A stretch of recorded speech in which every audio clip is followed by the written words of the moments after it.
Boa tarde, pessoal!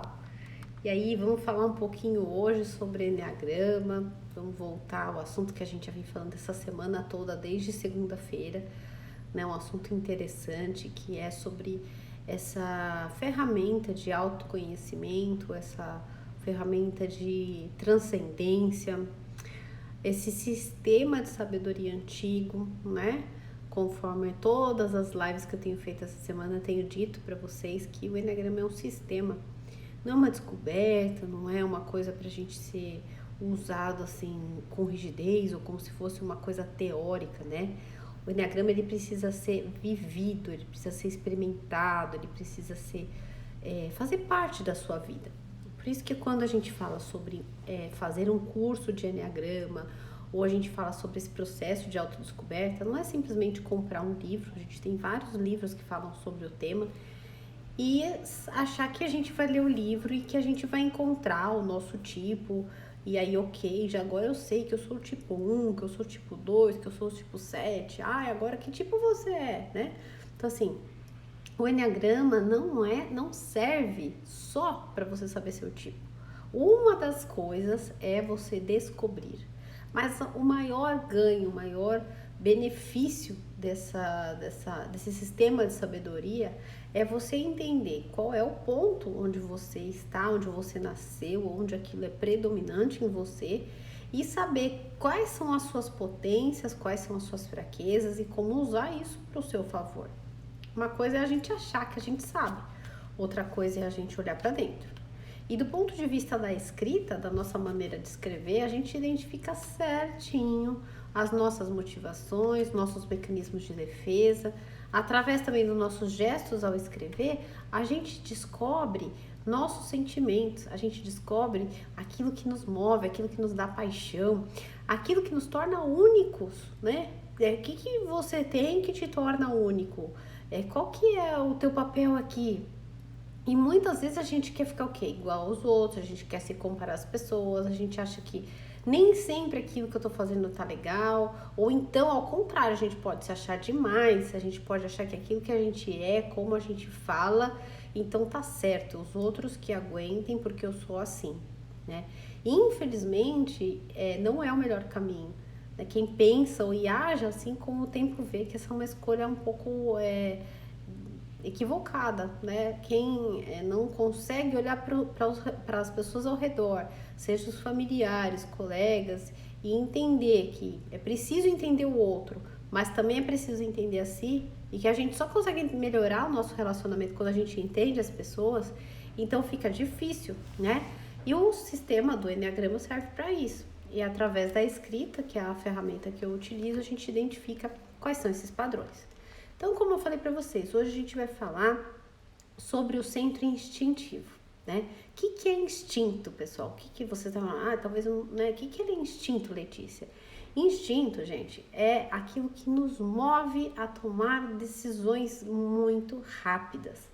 Por exemplo, imagina que você está em perigo, tá? Você tá num lugar e você está andando, sei lá, numa floresta, algum lugar assim, e aí nesse lugar vem um leão ou aparece um animal feroz, né, da natureza, e você fala assim, você vê ele se aproximando. Nesse momento, quem que vai te responder no teu corpo? Quem você acha? Você vai falar assim, nossa, eu tô com medo, acho que eu vou morrer, acho que esse leão vai me comer, e você vai ficar lá parado. Não, né? Então você vai falar, nossa, e agora? Eu subo nessa árvore ou eu subo nesse outro lugar aqui, ou eu saio correndo pela selva. Você não pensa, não dá tempo de pensar, não dá tempo de absolutamente nada. A única coisa que acontece nessa hora é você sair correndo, porque isso se chama instinto, tá? O instinto ele é imediato, ele funciona como um raio, e isso todo mundo tem. Às vezes as pessoas, até confundem um pouco assim, que elas acham que, por exemplo, essa semana eu coloquei um post aqui no meu Instagram. Desejo ou vontade? Poucos de vocês responderam, mas é pra gente refletir sobre isso. Quando você tem vontade de alguma coisa, é diferente de você desejar algo. O desejo é instintivo. Então, assim, eu desejo fazer uma coisa. Aquilo parece que domina você de uma maneira muito forte. Você quer aquilo a qualquer custo, não é verdade? E o desejo está baseado no quê? Em instinto. Mas a vontade não está baseada no instinto. A vontade está baseada num outro centro de inteligência. O instinto sempre vai ser como um raio, sempre vai te dominar, vai querer te mover para algo. E ele tem a sua eficácia, ele tem a sua utilidade. Não é algo que te, ai, nossa, que droga, eu tenho esse comportamento, eu sou instintivo. Não, ele tem utilidade. O problema é quando a gente usa demais, sempre, como eu falei, desde o primeiro da segunda-feira, né? Aquilo que a gente usa demais, ainda que seja a nossa melhor qualidade, se torna o nosso maior defeito. Então, se você tem comportamentos instintivos, se você tem um comportamento mais... Alguém faz alguma coisa pra você, você já briga, você já grita, você tem uma atitude, eu vou ignorar aquela pessoa, nunca mais eu vou falar com ela, ou então tomar as dores imediatamente e ficar com tanta raiva e falar, nunca mais eu olho para aquela pessoa. Esses sentimentos é o que nos move. Mas aquilo que a gente faz com o sentimento, que é o que não vai nos tornar humanos. Porque, gente, animal responde por instinto, né? Ou animal sente? Não, o animal responde por instinto. Então, uma das capacidades que nos tornam humanos é o sentimento, certo? É você sentir algo em relação e como dever agir o nosso pensamento. Isso é uma habilidade humana. Se a gente é um ser humano, a gente tem que usar nossas funções humanas. Ou a gente quer ser um animal? Não. Se você tem comportamentos explosivos que diante das situações você age de uma maneira abrupta e rude, não tem nada de bonito nisso e nem de humano. Tem um instinto muito dominante, nervoso, e que esse instinto está saindo pelas culatras e que em algum momento vai te causar algum transtorno. Se não causar pro outro vai causar para você também. E eu falo já aqui, porque eu já tive conexão bastante forte com os meus instintos, de maneira que eu brigava muito mais com as pessoas. Então, tipo, eu não sou santa e nem tô falando que é fácil fazer isso. Muito pelo contrário, eu tô contando por experiência própria o quanto a raiva, a explosão já me custou bastante. Uma vez me causou que eu fui parar no pronto-socorro, eu tive uma pancreatite de nervoso, né? Eu tive uma inflamação na garganta, tomei o remédio e naquele momento que eu tinha tido uma explosão nervosa e feito uma atitude que não era realmente como eu agia, isso me custou muito, né? Eu fiquei uma semana na semi-UTI em detrimento de um sentimento de raiva que eu não controlei, eu simplesmente joguei ele pra fora e não foi a minha melhor escolha, isso me custou, né? Então, por isso que eu tô falando pra vocês, todo mundo tem instinto, não é só o 8, 9 e 1, mas os tipos 8, 9 e 1 do Enneagrama são movidos, o que motiva a ir à ação é o instinto. Então eles são muito rápidos, muito ágeis. Vê, por exemplo, um cachorrinho correndo do outro lado da rua. O 8 já vai correr para pegar o cachorro. O 9 idem, o 1 também. Agora vamos supor, um tipo emocional vai falar, nossa, coitado do cachorro, alguém vai pegar, e se o carro passar em cima? Aí já aconteceu, né? O tipo mental vai falar, e agora? Eu vou correr para a direita ou para a esquerda? Será que o cachorro vai subir ou descer? Também já foi. Mas percebam, como o instinto, ele tem sua função e ele necessita também existir, né? E vamos lá, vamos falar um pouquinho aqui dos instintos de cada tipo, como que cada um acaba reagindo do 8, 9 e 1, que é o centro de inteligência instintivas. E a gente pode olhar para eles, tirar um proveito, vendo o que de bom tem nesse comportamento. E quem tem a característica já começar a olhar para si próprio e pensar assim, o que eu posso fazer para me melhorar, né? O que eu posso fazer para alterar isso em mim? O 8, 9 e 1, eles compactuam, eles usam o mesmo sentimento, que é a raiva. A diferença é a maneira como cada um deles faz um uso desse sentimento da raiva, né? O 8, ele sente muita raiva. E quando ele sente raiva, o que ele faz? Imediatamente ele expressa isso em palavras às vezes agressivas, em intensidade. São pessoas que realmente têm um comportamento bastante intenso, sabe? Por exemplo, Você é amiga de alguém que é um tipo 8, ou você é amiga ou você não é. A pessoa que é o 8, que tem como característica predominante, né, o comportamento da intensidade do 8, o 8 é o protetor, o nome dele no Enneagrama é protetor, a pessoa vai querer fazer o quê? Ah, não, você é minha amiga? Eu tô com você pra sempre, eternamente, super amiga, nossa, corta os pulsos, mas tô com você. E ela também espera que você haja nessa mesma intensidade. O 8 tem como mecanismo de defesa a negação. O que é negação? Ele nega os próprios sentimentos. Porque pensa, se você for agir pelo sentimento, você não tem agilidade, né? E como o 8 gosta da intensidade, a presença dele é muito forte, né? São pessoas assim que realmente tendem a ser bastante intensas em todos os quesitos que você possa imaginar. Tipo, se ela for fazer uma viagem, não pode ser uma viagem meia boca, tem que ser a viagem. Não pode, nada mais ou menos, não existe morno, sabe? Não existe, para um tipo 8, não existe meio do muro, não existe uma pessoa no meio do muro com ele não aceita. Ou você é ou você não é, né? A gente diz também que ele tem muito forte aquela coisa de que a verdade dele é a mais importante, ou é a que precisa ser. E aí parece que todo mundo ao redor dele, ninguém tem razão, e ele é o certo, né? Ele que tem a verdade maior. Mas tudo isso, pessoal, por detrás, o que existe? Existe um sentimento que, lá na infância, uma sensação de que eu não fui visto, que eu fui traído, eu não recebi o que eu mais precisava quando eu era criança. A criança do tipo 8 sentiu-se traída, sentiu-se como se o pai e a mãe não estavam lá, né? Não necessariamente que não, às vezes realmente não estava, mas o sentimento que veio foi de dentro. Por isso que o 8 ele morre de medo de traição. Traição é um tema muito frequente nas personalidades do tipo 8. Não que eles traem, tá? Mas que eles têm medo de serem traídos. Então os relacionamentos são sempre tensos e com medo de que a pessoa vai trair. Ai, meu Deus, será que fulano vai me trair? Ai, tô namorando mais, não sei. Ai, eu vou ficar atento, porque tem que ficar esperto. Porque o pano de fundo é lá mais mesmo na infância. Naquele momento em que ele ficou inseguro e não soube o que ocorrer. E aí, o que o 8 faz quando ele tá muito, muito incomodado? Ele joga essa raiva pra frente, pra fora, quando ele não se sente amado ou querido, né? E aí também ele entra numas de vingança. O 8 gosta de se vingar. Então, assim, é aquela frase, a vingança é um prato que se come frio. Então, ela é uma frase bem que os 8 aqui que estiver aqui me ouvindo vai falar, nossa, é verdade, Letícia, eu concordo com você. Porque essa intensidade, né? Esse desejo de estar no comando. Lembra que o 8, ele tem como o maior, a força dele é estar no poder, né? Ele é o protetor e ele pensa assim, por que protetor? Porque ele quer proteger as pessoas ao redor dele. Ele acredita que a vida só prestigia, só facilita a vida de quem é forte, que os fracos não vão nunca ter lugar na vida. Então, o 8 não gosta de gente mole, não gosta de pessoas que demoram para falar muito.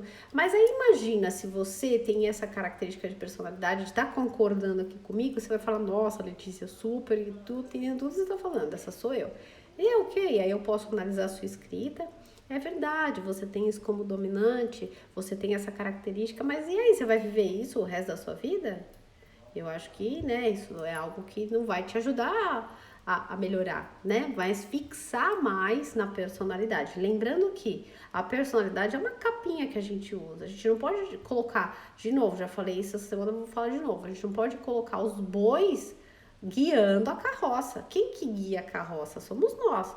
Então você precisa entender aquilo que é a sua característica dominante, não para você mudar e ser, agora eu vou virar Buda, nossa, agora eu vou virar santo, vou virar a pessoa mais calma do planeta. Não, porque se você é assim, não adianta, né? Mas você pode melhorar, concorda? Você pode ficar irritado com as coisas e não pegar essa raiva e jogar na cara das pessoas. E não ser estúpido ou estúpida, ou ser muito intensa, ou ser do partidário do tudo ou nada. Ou é preto ou não é, ou você tá comigo ou você não tá. Então isso são oposições, isso é estar e viver em extremos. E lógico que a vida vivida numa intensidade, principalmente instintiva, desgasta, isso é muito desgastante. Então é necessário que a gente passe a olhar um pouco mais para essa característica dominante, não para reforçá-la, mas a gente saber como trabalhar ela.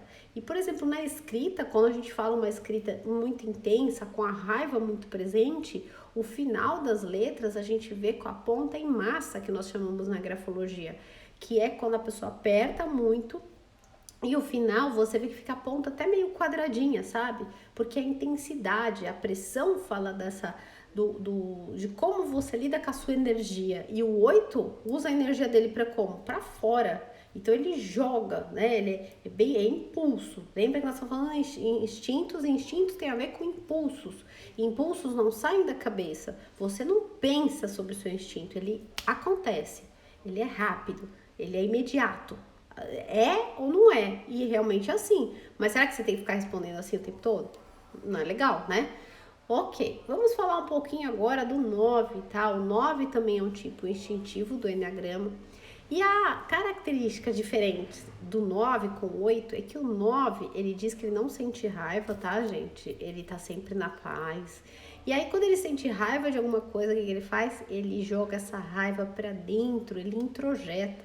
E ele fala assim, não quero ter briga, pra mim tá tudo bem, vamos entender todo mundo. E aí o 9 fica realmente tentando pôr panos frios nas situações, fica entendendo o lado de todo mundo. E aí ele esquece dele mesmo, ele simplesmente não olha pra si. E realmente, gente, é sério isso, ele entende tantos outros que ele esquece o que ele queria. Então, por exemplo, vou dar um exemplo simples, mas imagina que você vai sair para comer com um amigo ou uma amiga, ou o teu parceiro, ou tua namorada. Aí você fala assim, você quer comer carne? Bem assim, você quer comer carne ou peixe? O 9, ele é instintivo, né? Tá.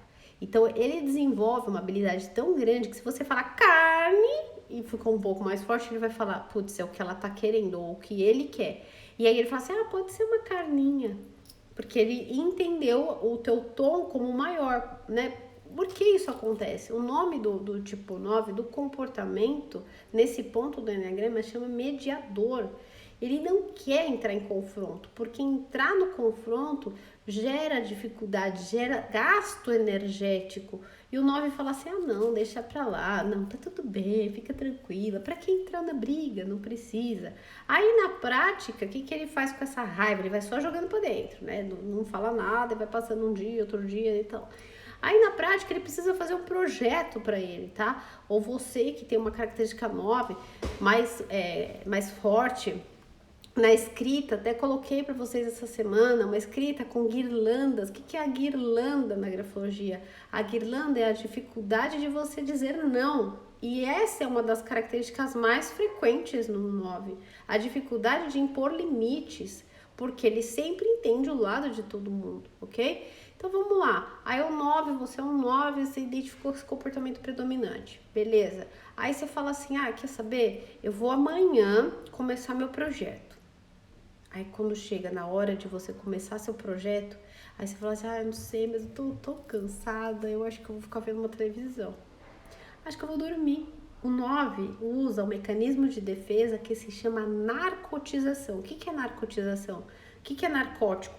Para que serve um narcótico? Para você ficar meio zureta, né? E perder a conexão com a realidade. Por quê? Se eu tenho que ir para a realidade, eu vou ter que confrontar.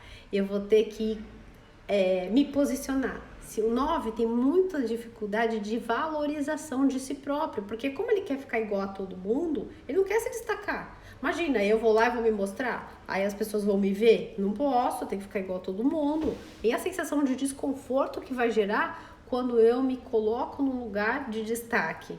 As pessoas vão olhar para mim, como que eu vou lidar com isso? Então, o 9, por mecanismo de defesa, lembra que é instintivo, ele entra na narcotização. Ele faz qualquer coisa, né? Ele vai dormir, ele vai assistir um filme, ele vai jogar videogame, ele vai cuidar do jardim, quando era exatamente a única coisa que ele tinha que fazer para cuidar de si. Ele tem um certo esquecimento de si.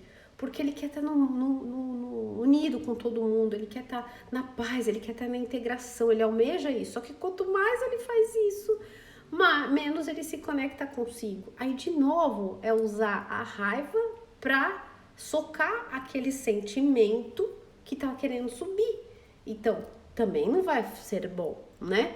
E quando a gente olha um 9 pra gente tentar falar assim, como que seria o certo? Então, vocês devem estar pensando, o que ele tem que fazer? A gente diz que o 9 tem que fazer uma ação certa. O que é ação certa? Não é fazer o que eu acho que é certo, eu, Letícia.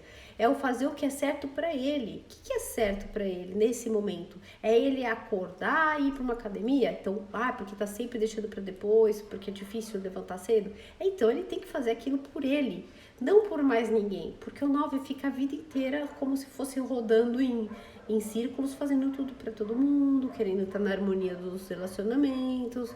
E aí ele não faz algo para si, né? Deixa para depois o que é para ele. Então, a ação certa, o que ele deve fazer é o que é para si.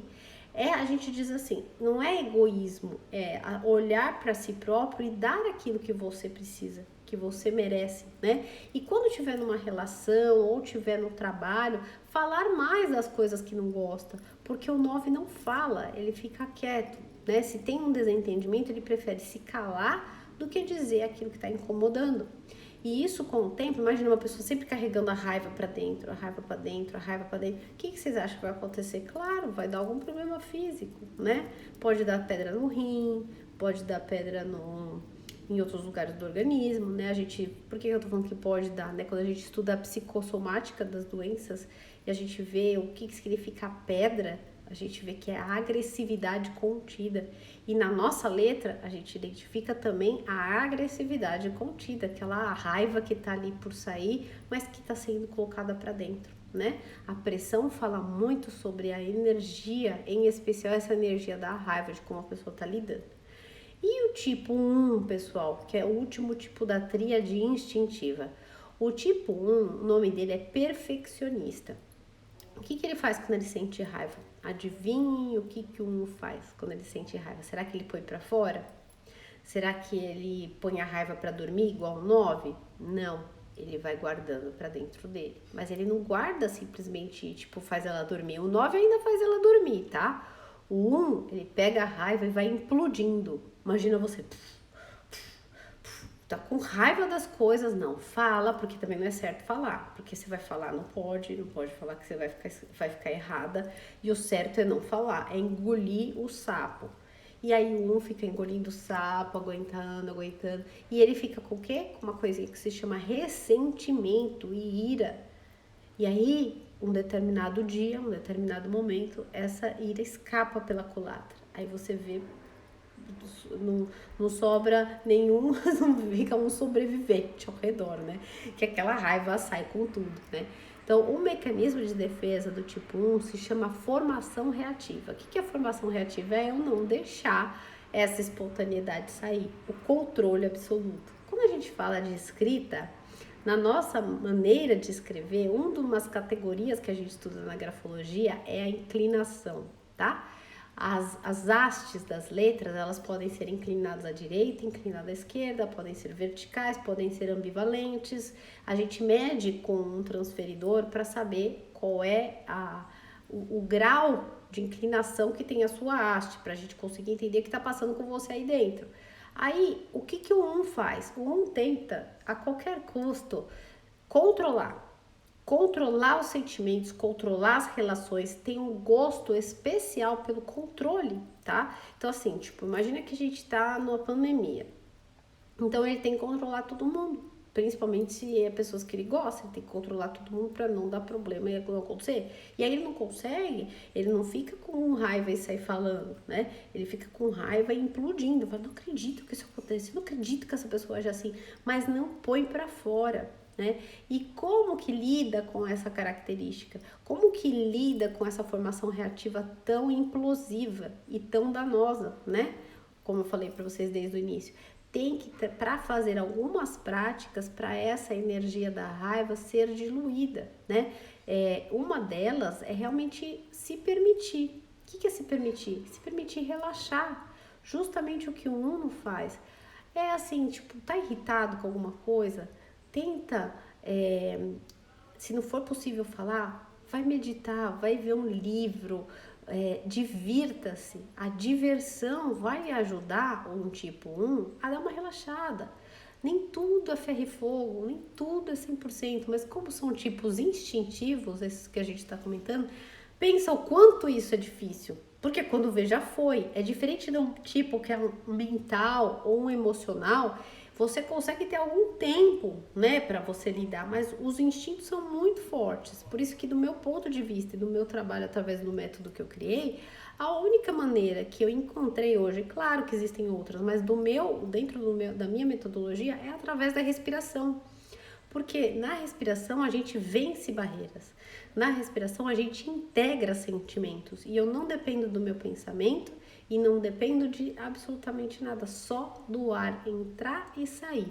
Mesmo no mesmo ritmo, dentro da técnica terapêutica do renascimento, e aí sim as transformações começam a ocorrer. Né? Então, essas intensidades dos tipos instintivos, elas são bem complicadas de você mudar, porque a gente está falando de instinto, gente. Isso que é a diferença. A diferença de um instinto é a rapidez que isso acontece. Falando um pouquinho sobre a criança do tipo 1, quando era criança, o que aconteceu? Ela aprendeu que quando fazia tudo certinho em casa, arrumava as coisas, ela recebia o amor e o afeto. Então, o que ela entende? Que o mundo só prestigia e só dá reconhecimento para quem faz as coisas certinhas. E isso vira uma prisão. Imagina que, por exemplo, eu tô aqui falando com vocês hoje. Se eu sou um tipo 1, eu não teria vindo falar aqui se eu não tivesse escrito todo o script e soubesse 100% do que eu vou falar, como vai ser. Porque eu preciso sair tudo certo, né? Aí tem aquela frase que diz assim, ó, o feito é melhor que perfeito. O tipo 1 vai falar, mas nunca, mas nem aqui nem na China. Tem que sair bem feito, mas não vou começar a fazer uma coisa que não vai sair perfeito. Né? E aí fica aprisionado na ideia da perfeição. E eu não estou defendendo que tem que fazer as coisas de mau jeito ou de qualquer jeito, não. Mas que tem que ter uma flexibilidade. Precisamos alcançar um certo nível de leveza para as coisas fluírem, porque a vida não se trata de questões matemáticas. Se eu sou uma boa moça, se eu faço tudo certinho, logo eu terei muito sucesso. Oi? Não é assim, né? Se eu cuido da saúde, então tudo vai dar certo. Também não é assim. Existe uma possibilidade, lógico, muito maior de as coisas saírem um pouco mais dentro do que se espera. Mas quantas vezes a gente não vê, às vezes, pessoas assim que, sei lá, cometeram crimes horrendos e a pessoa continua na vida? E a gente fala assim, uma hora a pessoa vai se ferrar. E a pessoa não se ferra. Aí você fala, nossa, como a pessoa não se ferrou? Absurdo. Então, assim, o mundo tem de tudo. O mundo tem as plantinhas boas e tem as plantinhas não tão boas. Mas todas essas plantas, todas essas circunstâncias têm sua função. E quando um entra com essa compreensão dentro dele, aí ele começa a transmutar, começa a entender, aí começa a parar de brigar, parar de resistir e ver que tudo tem sua função. Mesmo que aparentemente seja um absurdo, aquilo tem a função. E o um quer fazer o quê? Quer consertar as coisas e as pessoas. Ah, não, pera, eu vou consertar, eu vou ajudar, porque eu preciso ajudar a minha mãe, ou meu pai, ou o meu irmão a melhorar isso. Então, assim, é como se eles fossem aperfeiçoadores de todo mundo, de si próprio e dos outros. Os uns também têm muita dificuldade de relaxar, de sair para umas férias e falar assim, agora eu vou ler livro. Tipo, agora eu vou ficar curtindo. Não, é tipo, eu tenho que estar fazendo alguma coisa. Ou arrumando a casa, ou arrumando a mala. Chegou, não, a minha mala tem que estar tudo arrumadinha, tal, não sei o quê. Tudo separado por cor. É essa sensação de que eu necessito o tempo todo ser perfeita para as coisas funcionarem. E é uma crença que fica muito colada na pele, né? Fica muito forte, muito restritiva. E o trabalho, né, interior do tipo 1 é realmente a leveza. Ir por um lado mais de compreensão do sistema que ele está e alcançar mais a virtude da serenidade, né? Que tudo é como é e que as coisas vão acontecendo conforme o ritmo da música, vamos dizer assim, né? Tá tudo certo como tá, de alguma maneira. E nós, por exemplo, que não somos tipos instintivos, mas para que eu quero saber isso? Primeiro, porque você convive com gente. Então, você sabendo isso, vai ser mais fácil a sua convivência para aceitar e para entender os outros, né? Não espere que as pessoas te entendam. Faça ao contrário. Você começa com você. Você que tem a ferramenta. Se você acordou, você despertou, você tá vendo que, nossa, o mundo não é só o que eu não sou a vítima, eu não sou a mocinha, eu tô no mundo e eu quero compreender as pessoas. Começa com você. Você entende os outros. E aí você faz o quê? O ajuste. Aí sabe o que vai acontecer? A outra pessoa começa a entender você. É meio uma magiquinha, sabe? É isso que acontece. Mas precisa de tempo. Não é um dia e o outro já começa a acontecer feito mágica. A tendência é que você, com o tempo, vai estar sempre mais perto de pessoas que entendem o que você fala. E com o tempo, se você não fizer, pelo contrário, você vai sempre encontrar situações muito similares às que você precisa para você crescer. E aquilo repete o tempo todo. Aí é um paciente, aí é um familiar, aí é uma pessoa. Então, se o tema que é mais importante na sua vida, aquilo que mais te incomoda, é o que vai te visitar toda hora. Tá bom? Então é isso. Hoje a gente termina aqui a terceira live da semana, essa live que foi falando sobre os centros instintivos dentro do Enneagrama, dos tipos 8, 9 e 1. Se você acabou de chegar aqui, tô vendo que tá chegando gente agora, eu vou colocar essa live já, gente, no meu canal, aqui do Instagram, no IGTV. Dá uma olhadinha, eu fiz live do centro emocional, mental e instintivo. É bem legal vocês acompanharem e saber que todas essas características que eu comentei com vocês, elas estão presentes na nossa escrita. Então imagina que eu, como grafóloga, tenho uma condição, uma capacidade de reconhecer os seus comportamentos padrões, o que te motiva, se você está fugindo de uma coisa, ou se você está indo para lá por desejo, por vontade, por prazer, para fugir da dor e não tá encarando. Então, através da nossa maneira de escrever, os nossos gestos gráficos, a gente entende os padrões, o padrão que a pessoa vive, tá bom? Porque é isso, a grafologia é um estudo da nossa personalidade através dos gestos gráficos. Ali que a gente vai compreender como a gente atua no mundo, como é a nossa relação com as pessoas e vai parar, né? Através do método Radai, vai parar de sofrer com essas coisas que a gente não pode mudar. Quem que a gente pode mudar? É só a gente, não é? Se tem uma coisa que você pode fazer, é por você. E essa situação sim está ao seu alcance. E quando você faz isso, todo o sistema começa a mudar, tá bom? Então, espero que vocês tenham gostado. Aceito sugestões, tá? Mandem para mim um inbox. Eu quero, Letícia, fala sobre tema tal. Aí vai ser um prazer aí comentar sobre um comportamento, algo que você queira esclarecimento um pouquinho melhor. Tá bom, gente? Muito obrigada mais uma vez, boa tarde e até já! E quem vai assistir esse vídeo também, às vezes o pessoal do YouTube, porque esses vídeos todos estão indo lá. Eu tenho um canal chamado Método Radai aqui no YouTube que tem um monte de aula. Lá as aulas são maiores, tá? Tem aula sobre letra T, letra S, letra D, tem aula sobre características da nossa escrita, sobre o nosso lado feminino e masculino, tem muita coisa legal lá. Então esses vídeos estão sendo subidos para o YouTube também, para que as pessoas possam aproveitar. Então, se você está no YouTube e está me assistindo, dá um pulinho aqui no Instagram, porque aqui as informações acabam sendo um pouco menores, mais compactas, mas também tem uma vida toda aqui por detrás no dia a dia, né? E aí você pode acompanhar como que eu vivo isso na minha vida, como que eu também trabalho isso todo santo dia na minha vida, porque é isso que eu acredito, tá bom? Um grande beijo para todos e até já. Obrigada, pessoal!